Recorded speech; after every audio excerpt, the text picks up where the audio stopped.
एक सामान्य व्यक्ति यदि अपने जीवन में राजनीतिकार बनना चाहते हैं मतलब राजनीति के क्षेत्र में जाना चाहते हैं, तो उसके लिए क्या कुछ खास सुझाव हो सकता है? क्या कुछ सावधानियाँ हो सकती है? हम जानेंगे हमारे साथ आज बातचीत करने के लिए वर्मा जी हैं। आखिर उनका जो राजनीतिक सफ़र है, वो कैसा रहा है? हमारे साथ छाया पार्षद चरोदा के और इसके साथ ही मनवा कुर्मी समाज के वो पदाधिकारी भी हैं। कृष्ण कुमार वर्मा जी, आपका स्वागत है। नमस्कार। तो हम जानेंगे कि आप समाज में सक्रिय हैं, इसके साथ ही आप छाया पार्षद भी हैं। कैसे आपके ये जीवन में ऐसा पॉइंट आया कि नहीं मुझे राजनीति के क्षेत्र में जाना चाहिए? आप दर्शकों से बताइए। मैं जब बहुत छोटा था जी, और हमारे यहाँ एक मोहित करके गाँव है, मेरा गाँव है। जी। वो पैतृक निवास भी है, मेरा जन्मस्थली भी है। जी। और वहाँ पर हम लोग जब बहुत छोटे-छोटे थे तो उस समय देखते थे, उस समय जनरली क्या है ये देश में, प्रदेश में, है ना? ये कांग्रेसियों का एक शासन चलता था। हुँ, तो उसमें हम लोग देखते थे जो भी प्रत्याशी आता था, तो हमारे यहाँ जो एक मालूजात या दाऊद जो बोलते हैं, हुँ, उनके यहाँ हम लोग सभी लोग चले जाते थे, वहाँ हम लोग अपना बोल देते थे कि कोई बोलना भी हमारे यहाँ प्रचार करना है। हुँ, तो हम लोग युवा थे, है ना? और हम लोग भी पढ़े लिखे मतलब जो युवा थे, मतलब सब संगठन वगैरह बनाए थे। तो हमको थोड़ा-सा मन में पीड़ा होता था कि भई हम लोग भी अब राजनीतिक क्षेत्र में कुछ थोड़ा उस समय थोड़ा हल्का-फुल्का ज्ञान था, कि आयु था तो। हुँ, तो हम लोग भी बोलते थे कि ऐसा हम क्या करें, जिसमें कम से कम हमारा एक अच्छा स्थान भी मिले और अच्छा एक सामाजिक सेवा करने का एक हमको मौका मिले।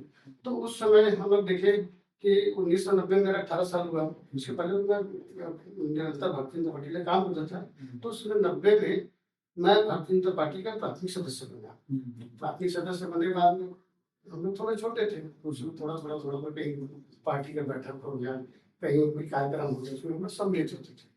उसके बाद में जब 1992 में जब बाबरी मस्जिद का गिरा, हुँ, तो उसमें मेरे मन में ये आया कि ये हिंदुत्व की पार्टी है भारतीय जनता पार्टी। तो उसके बाद में मैं अपना पूरा समय समर्पण सबके भारतीय जनता पार्टी के के लिए मैं समर्पित रहा। तो इससे पहले परिवार में या कोई आस-पास के जो रिश्तेदार हैं, कोई इस राजनीतिक क्षेत्र में थे क्या आपके कोई? नहीं, मेरे यहाँ कोई राजनीतिक क्षेत्र में नहीं। मैं ऐसा पहला व्यक्ति हूँ हाँ, और पता नहीं क्या ईश्वर की कृपा होगी या मुझे जैसा कि कहीं मार्गदर्शन मिला है। हाँ। तो मेरे यहाँ कोई राजनीति में नहीं है, सिर्फ़ मैं ही हूँ राजनीति। तो परिवार के बारे में बात करें तो जैसे पिताजी या जो और हमारे बड़े पिताजी या चाचा जो थे, वो किसान थे या कोई ऐसे पोस्ट में थे? हुँ, मेरे यहाँ पिताजी लोग 4 भाई। जी। 4 भाई में एक सबसे बड़े मेरे बड़े पिताजी थे, वो एक टेलर का काम करते थे। और उस समय गाँव में पहले हमारा गाँव क्या है, पहले सारदा के पहले सरपंच हुआ करता है, ग्राम पंचायत था। तो उसमें मेरे बड़े पिताजी वो पंच वन कैसे नाम ना उस समय लड़ते रहते। उस समय हम तो बहुत छोटे थे, उससे हमको ज्ञान ही नहीं है, क्योंकि हमको जब तक ज्ञान हुआ तब तक सारदा में हम लोग आ गए थे। फिर उसके बाद मेरे जो सेकंड नंबर के बड़े पिताजी हैं, वो भिलाई स्टील प्लांट में ऑफिसर थे। हुँ, उसके बाद मेरे यहाँ पिताजी भी भिलाई स्टील प्लांट में नौकरी करते थे। मेरे यहाँ जो चाचा जी हैं, वो भी भिलाई स्टील प्लांट में नौकरी करते थे। हुँ। और उसके बाद में मेरे यहाँ जो मेरा छोटा भाई है ना? वो भी अब नौकरी-पेशा है। राजनीति में सिर्फ़ मैं ही हूँ। जी, तो कभी ऐसा परिवार जैसे माता-पिता या किसी से ऐसा आपको प्रेशर नहीं आया कि नहीं भाई तुमको सरकारी नौकरी करना चाहिए, तैयारी करना चाहिए, ये राजनीति-वाजनीति में क्यों जाना है, ऐसे कुछ? हाँ, सरकारी नौकरी के लिए तो मेरे पापा प्रेशर करते ही थे, क्योंकि वो जी। रिलायंस के प्लांट में नौकरी थे उनका, है ना? नौकरी था। तो होता क्या था कि मेरे पापा आईटीआई भी कर रहे हैं, कि कम से कम ये नौकरी लगेगा ऐसा करके। जी। तो उस दरमियान में क्या हुआ कि जो भिलाई स्टील प्लांट में जो निर्धारित आयु सीमा होता है, जी। 58 से बढ़ाकर वो 60 साल कर दी। उसमें मेरे पापा की कमी महसूस हुई और कम आदमी को रिक्वायर्ड लेना है। मैं तो भिलाई स्टील प्लांट में अपना अप्रेंटिस भी कर चुका हूँ। उस समय अप्रेंटिस जो आदमी जो किया रहता है, उसको भिलाई स्टील प्लांट द्वारा लिया जाता है। जी। उसके बाद में नहीं लिए गए। वो नहीं लेने के उसका कारण ये है, तो भिलाई स्टील प्लांट में इसलिए मैं इच्छुक था नौकरी लगने का, कि भिलाई स्टील प्लांट में आप नौकरी करते-करते भी समाज सेवा, राजनीतिक सेवा आप कर सकते हैं। उसमें कोई बंधन नहीं है कि कोई सी राजनीतिक पार्टी से जुड़े हैं, भिलाई स्टील प्लांट में आप काम कर सकते हैं। जी। जैसे अन्य विभाग में हम देखें, जैसे गवर्नमेंट का सिंचाई विभाग हो गया, नगर निगम, उसमें कोई जो राजनीतिक व्यक्ति है, वो राजनीतिक व्यक्ति नहीं हो सकता। वो सिर्फ कर्मचारी हो गए। फिर भिलाई स्टील प्लांट में एक सुविधा है, इसलिए मेरी इच्छा था, मगर अब 58 के बाद में मैंने कम कर दिया, मेरा नौकरी नहीं लग पाया और मैं राजनीतिक जीवन में पूरा अपना जीवन समर्पित तो अभी तक हम बात करें तो इस राजनीति के क्षेत्र में आपको कितने वर्ष हो गए? 1990 से मैं जुड़ा हूँ, 90 से। 2025 हो गया, जी। लगभग 35 साल हो गए मुझे। तो 35 साल से आप पार्टी में हैं, तो पार्टी की ओर से ऐसी कौन-कौन सी बड़ी ज़िम्मेदारी आप निभा चुके हैं? मतलब मिला है अभी तक? सबसे पहले तो मैं निवास मेरा वार्ड नंबर 39 भिलाई चौदह नगर निगम है। जी, जी। और उस समय मैं ऐसी युवा टाइप का काम करता था, तो उस समय पहला व्यक्ति हूँ मैं मेरे ख्याल से, हाँ, भविष्य में होगा मैं नहीं जान सकता, लेकिन ऐसा पहला व्यक्ति होंगे जो एक गाँव के स्तर का आदमी भारतीय जनता युवा मोर्चा चौदह मंडल का मुझे अध्यक्ष बनाया गया। अब आजकल हम देख रहे हैं, मतलब बहुत सारे लोग ऐसे तुरंत आने के बाद उनको तुरंत पार्षद का, तुरंत विधायक का टिकट मिल जाता है पार्टी से। उनको पार्टी में आए सिर्फ 2 से 4 साल ही हुआ है। ऐसा भी होता है, ये क्या मतलब क्या कैसे होता है? अब वही अब पार्टी का निर्णय हम लोग सर्वोपरि मानते हैं। नहीं तो मतलब देखा जाए तो वो बड़े तीस मार खा, मतलब पार्टी में ऐसा बड़ा योगदान दिया इसलिए उनको तुरंत दे दिया जाता है, या फिर बड़े पहुंच अप्रोच की वजह से मिल जाता है? क्या कहना है आप? नहीं, एक तो दोनों कारण होता है। जी। जैसे अभी वर्तमान में राजनीतिक परिस्थिति में हम देख रहे हैं, जी। जो पुराने जो लोग हैं, है ना, वो तो पुराने लोग 2-4 साल 10 साल बाद उनका एक उम्र हो जाएगा राजनीति का, तो सेकंड जो लाइन है उस लाइन को भारतीय जनता पार्टी अभी तैयार कर रही है। तो हो सकता है उनको इस टाइप का भारतीय जनता पार्टी की सोच में रहता है कि चलो अभी सेकंड लाइन आदमी को तैयार कर दिया। अब 2-4 साल 5 साल अगर कोई राजनीति में करके किसी को मिला है तो अलग विषय है, लेकिन एकदम 100% मिलेगा ऐसा नहीं। पुराने लोगों का आज भी महत्व है, पुराने लोग आज भी पूछताछ होता है। अच्छा। नहीं, लेकिन हम कई बार अभी जो विधानसभा चुनाव है उसमें भी हम देखे, किसी का हम नाम नहीं लेंगे, दूसरे पार्टी में थे वो, और जब उस पार्टी को छोड़ के इस पार्टी में आ गए तो उनको तुरंत विधायक का टिकट दे दिया गया। सेम चीज़ आप पार्षद या ऐसे बहुत सारे अलग-अलग जगहों में, पूरे छत्तीसगढ़ की बात करूँ तो मैं, तो ये हुआ है। तो भाई जब दूसरे पार्टी से वो आ रहे हैं और जो पार्टी में 30-30 साल से जो काम कर रहे हैं जमीनी स्तर पे, जैसे आप हैं, तो उनको क्यों आगे नहीं लाया जाता है? क्या कारण है? क्या कमी रह जाती है? जैसे आप कुछ बताना चाहेंगे तो? ऐसा है, क्या होता है कि किसी को पार्टी में टिकट देना है, जी। उसके कई जगह मायने रखता है। मतलब ऐसा नहीं कि अब कोई आदमी दूसरी पार्टी से आया है, उसको तुरंत अपना टिकट दे दिए। उसमें होता क्या है कि कई प्रकार के सर्वेक्षण होता है, सर्वे कराया जाता है। जैसे कोई अपना प्राइवेट सर्वे भी होता है, एक पार्टी का सर्वे होता है, और कई तो रिपोर्ट जाता है। उस रिपोर्ट को वहाँ पर अपना जो चयन कमेटी रहता है, उनके सामने सब रखा जाता है। उसमें अगर कोई देखते हैं हार जीत, चुनाव में भी चुनाव जीत सकता है, हार जाएगा। जी। इस टाइप का परिस्थिति और ये सब देखने के बाद सर्वे के बाद। सर्वे के बाद तो जैसे आप 30 साल से, आई थिंक मुझे 30 साल से ज़्यादा हो गया आपका, 35 साल, है ना? तो तब से आप पार्टी के लिए निरंतर आप कार्य कर रहे हैं, समाज में आप सक्रिय हैं। तो यदि सर्वे का ज़्यादातर जो समाज के जो व्यक्ति हैं, किसी पद में हैं, उनको ज़्यादा प्रेफ़र करती है पार्टी, ऐसा हमने सुना है और देखा भी है। तो आप समाज में भी सक्रिय हैं, पार्टी में भी सक्रिय हैं और इतने दिन से हैं, तो आपको सामने नहीं लाने का क्या कुछ आपको लगता है, कुछ माइनस पॉइंट है कि कुछ क्या कमी रह जाती है? कमी की बात तो नहीं है इसमें, मैं नहीं समझता। जी। हुआ क्या है, हमारे यहाँ पहले हम लोग जब छोटे थे तो पाटन विधानसभा हुआ करती है। पाटन विधानसभा एक सामान्य वर्ग का वो आरक्षण आरक्षण नहीं था, सामान्य था। उसके बाद में क्या हुआ कि हमारा जो गाँव परिसीमन के बाद 2003 के बाद में तो कट कर अहिवारा हो गया। अहिवारा हो गया एससी सीट, वो हो गया आरक्षित सीट अनुसूचित जाति के लिए। तो अभी तक वो है, तो उसमें अपन दावेदारी कर भी नहीं सकते। तो इसी कारण है, ऐसा नहीं है कि पार्टी मेरे ऊपर कोई ध्यान नहीं दे रही है, अच्छा। या मैं ऐसा ऐसा नहीं है। अच्छा, तो बाकी जितने भी कार्यक्रम होते हैं अपने स्तर पे, चाहे गाँव समाज या आस-पास में विधानसभा स्तर पे बुलाया जाता है, प्रॉपर आपको ट्रीट किया जाता है, ऐसा है? बिल्कुल बुलाया जाता है, और जहाँ मेरे को बुलाया जाता है वहाँ मैं जाता भी हूँ। अभी हम सेवा पखवाड़ा का कार्यक्रम चल रहा है आदरणीय श्री नरेंद्र मोदी जी के केंद्र के आदेश के द्वारा। जी। उस कार्यक्रम को भी हम लोग अच्छा सुचारू रूप से मनाए हैं, और जाते भी हैं पार्टी तो कार्यक्रम। गांव में जो अभी वर्तमान में आपके यहाँ जो पार्षद या जो महापौर है उन लोगों से कैसा आपका संबंध है, मतलब उनके साथ मिलजुल के जो भी आप भी जो सरकार की योजनाएं हैं उस पे आप लोग काम कर रहे हैं? हाँ, बिल्कुल। लेकिन वो क्या है, हमारे यहाँ का जो पार्षद है वो कांग्रेस का है, महापौर भी कांग्रेस का है। जी व्यक्तिगत संबंध तो रहते ही, राजनीतिक में अलग बात है, विचारधारा है ना, वो अलग है। मनभेद क्या बोलते हैं, मनभेद हो सकता है, मतभेद नहीं नहीं हो सकता है ना। जी। और जनता का जो वो रहता है, क्या बोलते हैं, जो समस्या है, मांग है ना, वो जितना मेरे से हो सकता है मैं करता हूँ अपनी ईश्वर में। चाहे विधायक महोदय जी के पास पहुंचाना हो, चाहे महापौर जी के पास पहुंचाना हो, हम वो करते हैं। जो अपने वार्ड की समस्या लेकर आते हैं तो उनको आप वहां मिलाने का या वहां तक हाँ, हाँ। उनकी बात को रखने का काम करते हैं। जी, जी। जी, तो ये निरंतर इतने साल से कर रहे हैं। यदि हम जैसे विकास कार्यों की बात करें तो अभी कांग्रेस, जैसे आपने बताया पार्षद है या जो महापौर है कांग्रेस के हैं, और सेंट्रल में, राज्य में और विधायक भी बीजेपी के हैं। तो इसमें कुछ मतलब ऐसा होता है कि नहीं ये काम या ये चीज पास नहीं हो पा रहे, कोई दिक्कत? ऐसा दिक्कत तो नहीं है, लेकिन मैं एक चीज और कहना चाहता हूँ कि पूर्व मुख्यमंत्री जी जी कांग्रेस सरकार की थी, जी, जी। पूर्व मंत्री मुख्यमंत्री जी भूपेश बघेल जी थी, जी है ना, उनका गृह निवास है। और मैं चीज देखा हूँ कि आज तक मैं बचपन से देखते आ रहा हूँ कि एक सिरसा गेट, आपने नाम सुने होंगे, वो सिरसा गेट का आज तक कभी संधारण में हर जगह फ्लाईओवर बन गया। और मैं देखता हूँ ये कांग्रेस के जो महापौर बने हैं, कांग्रेस के जो पार्षद बने हैं, उन लोग को ध्यान देते भी नहीं है। अभी वर्तमान में पिछले साल बरसात में इतना पानी भर गया अंडर ब्रिज में कि एक आदमी का मृत्यु हो गया।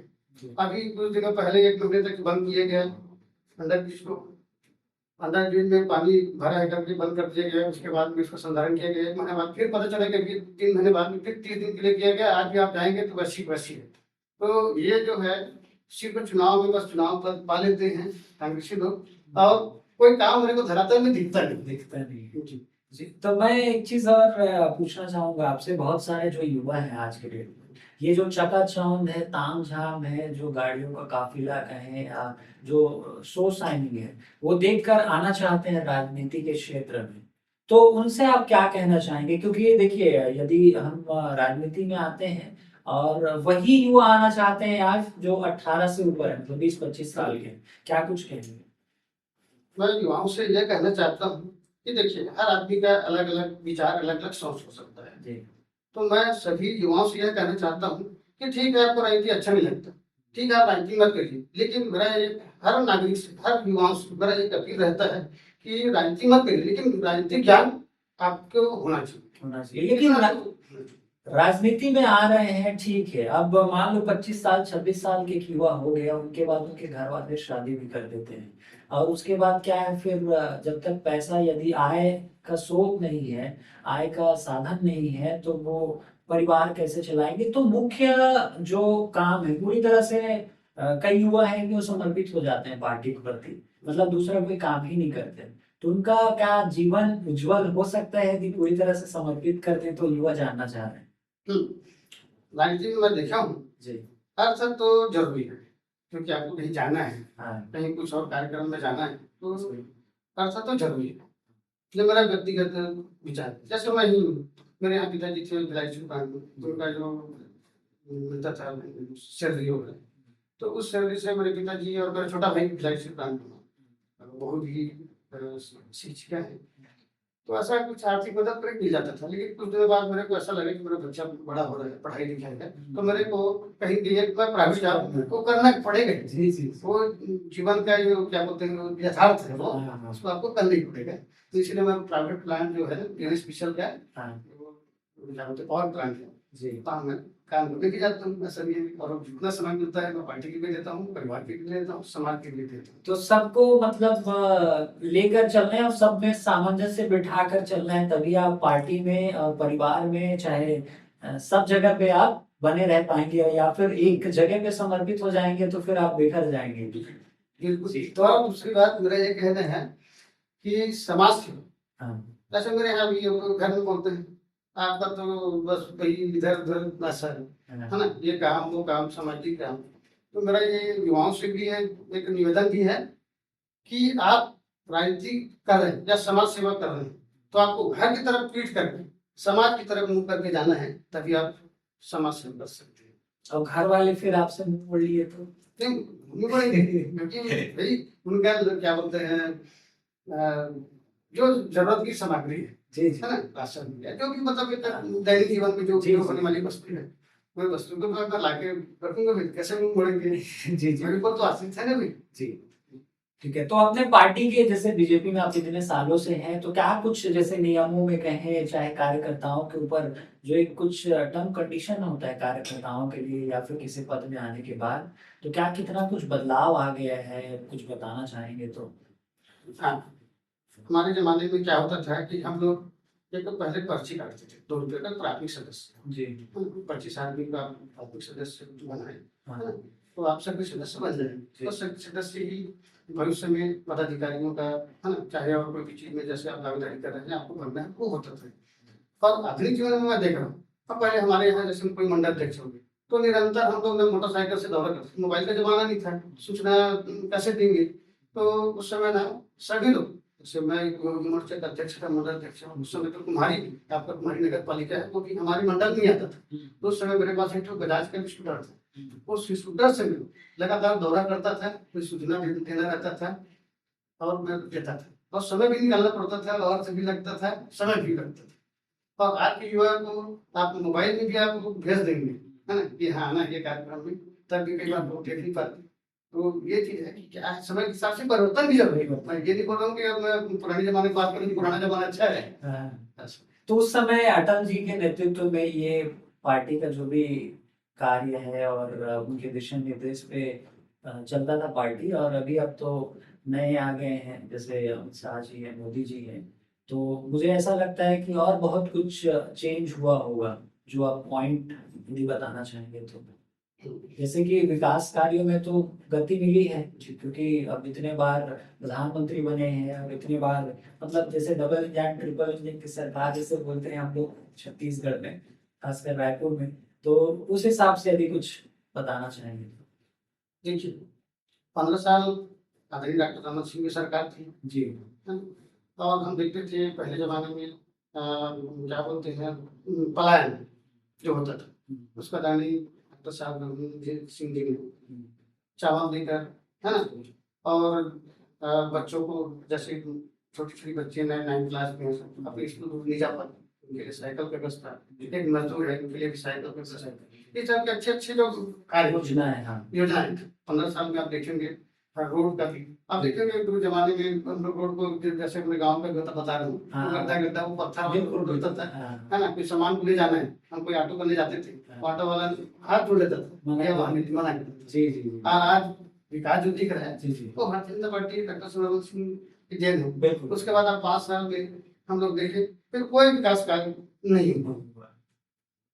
जी, तो पहले भी हम देखे हैं डॉक्टर रमन सिंह जी के सरकार में कि बहुत सारे, चाहे वो स्टूडेंट को टैब या फिर लैपटॉप देने की बात हो, जैसे आपने साइकिल की बात की, वैसे भी सड़क, बिजली, पानी, और जो पलायन है मतलब छत्तीसगढ़ को पहले उन राज्यों में गिना जाता था या देखा जाता था एक गरीब राज्य, बीमारू राज्य, जो अब वैसा नहीं है। सबसे फास्टेस्ट ग्रोइंग यदि स्टेट में देखें तो छत्तीसगढ़ भी अभी कहीं न कहीं बहुत ऊपर है। जी, ठीक है। तो बहुत सारे युवाओं को मुझे लगता है ये सीख मिली होगी कि आखिर राजनीति में या समाज सेवा में आना है, तो आखिर क्या-क्या कुछ आप कर सकते हैं, किन चीज़ों का आपको सावधानी रखना है, कैसे चलना है, और जाते-जाते हमारे दर्शकों से कुछ और कहना चाहेंगे तो आपका जो अनुभव है वो यदि देना चाहेंगे जो युवा है या जो राजनीति है करना चाहते हैं उनको? मैं युवाओं से यही अपेक्षा भी करता हूँ, निवेदन भी करता हूँ कि युवा वर्ग आज हम लोग देख रहे हैं कि नशे से मतलब वो नशे की ओर जा रहे हैं, जी, है ना, और अन्य कई चीज हम लोग देख रहे हैं, अब उसको बोलना नहीं चाहता। जी, जी, जी। मैं युवाओं से और बाकी लोगों से भी अपील करना चाहता हूँ कि छत्तीसगढ़ जो है शांत प्रदेश है, सद्भावना के प्रदेश है, तो युवाओं से मैं कहना चाहता हूँ नशा से दूर रहें और अपने परिवार को अच्छा रखें, क्योंकि नशा ही परिवार में कलह का एक जड़ होता है। जी। यही मैं कहना चाहूँगा। बिल्कुल, तो नशा ही नाश का जड़ है, तो आप इनसे जितना दूर रहेंगे, तो आप अच्छे से रहेंगे, परिवार के साथ खुशी से रहेंगे। तो यही कहते हुए हम अभी आपसे विदा लेंगे और बहुत जल्द हम नए पर्सनैलिटी के साथ मिलेंगे और नई जानकारी के साथ फिर से हम बातचीत करेंगे। अभी के लिए फिलहाल इतना ही। जय हिंद।